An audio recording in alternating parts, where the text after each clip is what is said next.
पाद्य अर्घ्य का अर्थ क्या है?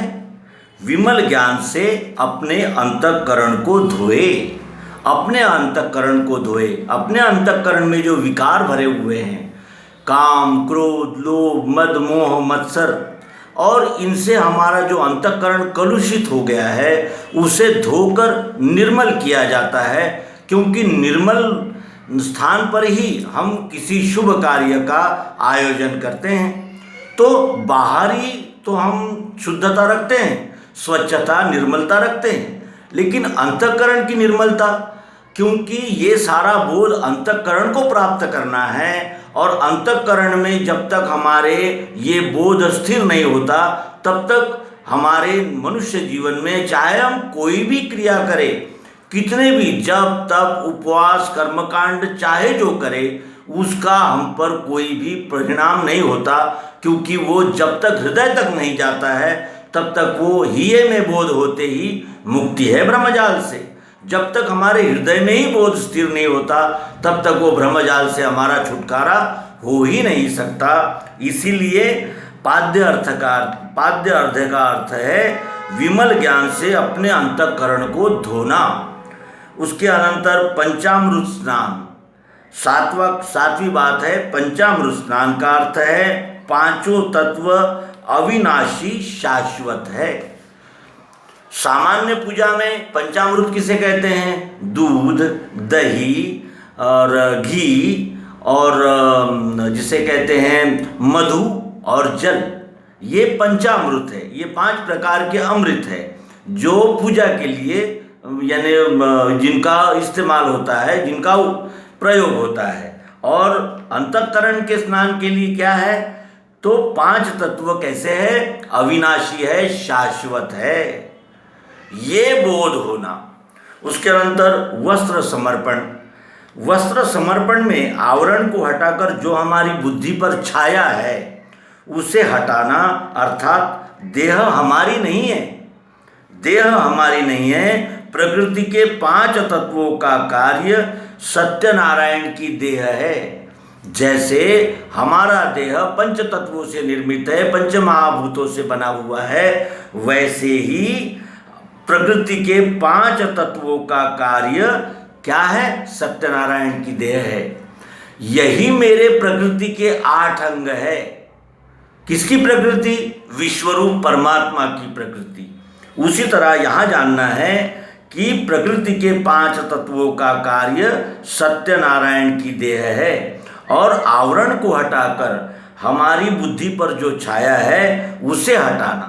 हमारी बुद्धि पर जो अज्ञान का आवरण आ गया है, जो मल विक्षेप आवरण, ये 3 विक्षेप, ये 3 बाधाएं जो हमारे हृदय पर आ गई है, जो हमें सत्य का ग्रहण नहीं करने देती, उनको हटाना है। उसे कहते हैं वस्त्र समर्पण। अब 9वीं क्रिया है आचमन। आचमन का अर्थ क्या है? वो पंडित जी हमारे हाथों पर एक वो चम्मच से जल रख देते हैं और कहते हैं आप इसे ग्रहण कर लीजिए, ये आचमन है। आचमन का अर्थ क्या है? मुख द्वारा सदैव विश्वरूप का गुणगान हो, व्यष्टि भाव का नहीं। विश्वरूप परमात्मा का गुणगान हो, व्यष्टि भाव नहीं। सब आप सहित नारायण ही है, आप सहित सब नारायण ही है। इसका बोध हृदय में स्थिर हो जाना ही आचमन समर्पण है। उसके अनंतर 10वीं क्रिया है यज्ञोपवीत। यज्ञोपवीत का विचार गीता अनुसार सूत्रे मणिगणा इव, सूत्रे मणिगणा इव, यानी जैसे सूत में मणि सूत के, इसके अनुसार 3 गुणों का अखंड कार्य है। अर्थात यह सूत नहीं, सूत्र है। यह सूत्र है। सूत्र किसे कहते हैं? जो फार्मूला होता है, जो गुरु कुंजी होती है, जो युक्ति होती है, उसे सूत्र कहते हैं। हम उसे सूत कहते हैं। वो सूत नहीं है, ये सूत्र है। और यज्ञोपवीत का विचार क्या है? कि यह 3 गुणों का अखंड कार्य है, यह सूत्र है। यह जानकर वो यज्ञोपवीत धारण किया जाए। उसके अनंतर 11वीं क्रिया है चंदन। चंदन चढ़ाना। चंदन का अर्थ क्या है?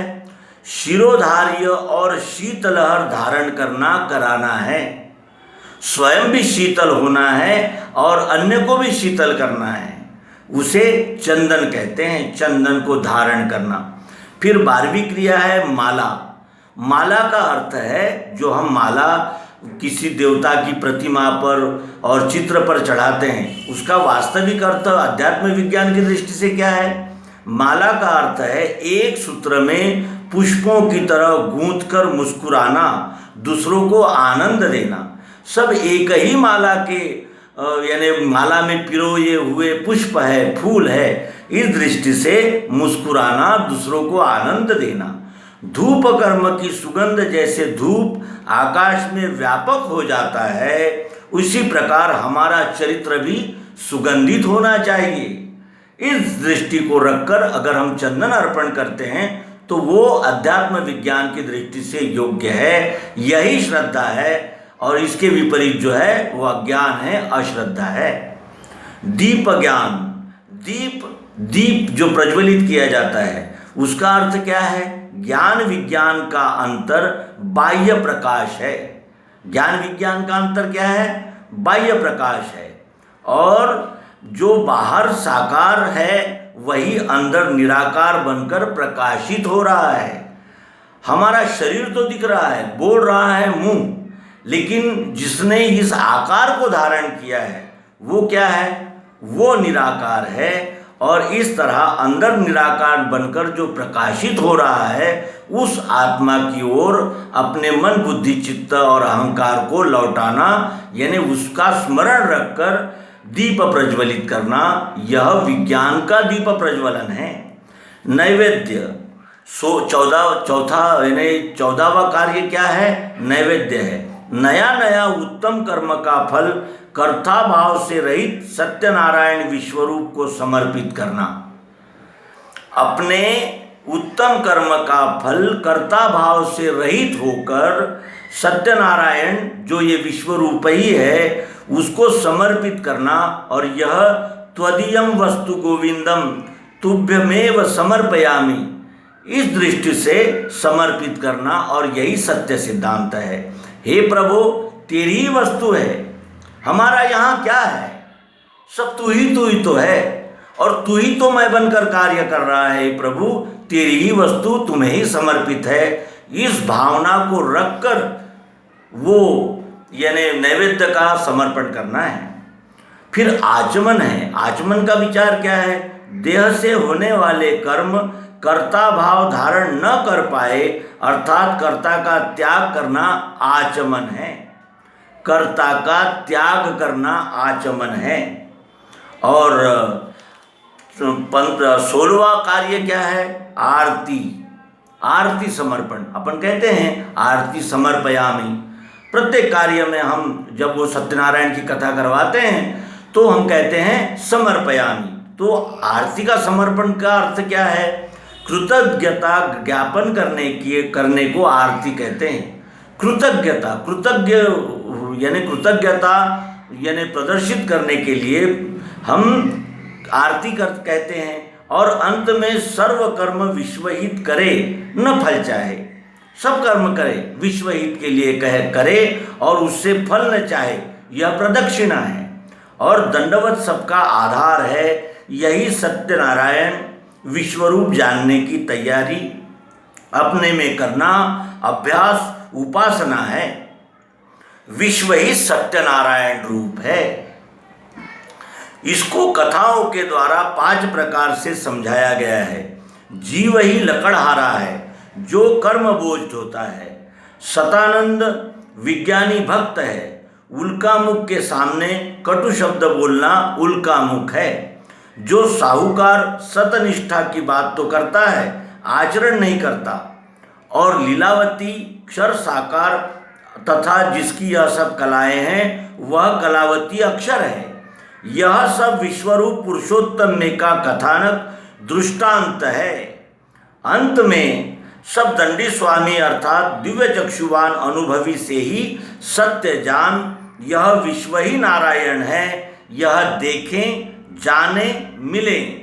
यही इस कथा का आध्यात्मिक रहस्य है। अंत में सर्वांग योग द्वारा प्रत्यक्ष पिंड ब्रह्मांड की एकता करने के बाद यह कथाएं सार्थक होगी।